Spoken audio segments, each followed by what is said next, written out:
Welcome to Divine Timing Meditations.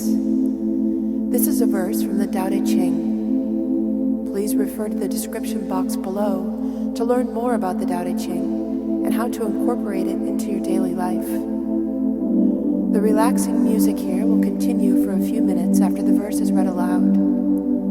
Please use this time to contemplate the verse's meaning and what it means to you. Feel free to share your experience with us in the comments below. And while you're here, please subscribe to our channel to get notified about all of our self-discovery content. Now let's begin.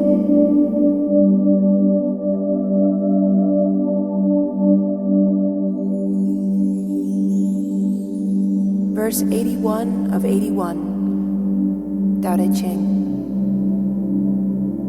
As honest words may not sound fine, fine words may not be honest ones.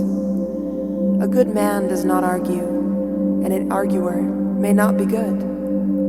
The knowers are not learned men, and learned men may never know.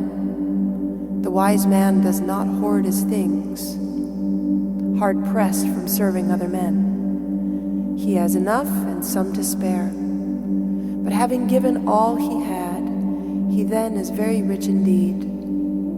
God's way is gain that works no harm, the wise man's way to do his work without contending for a crown.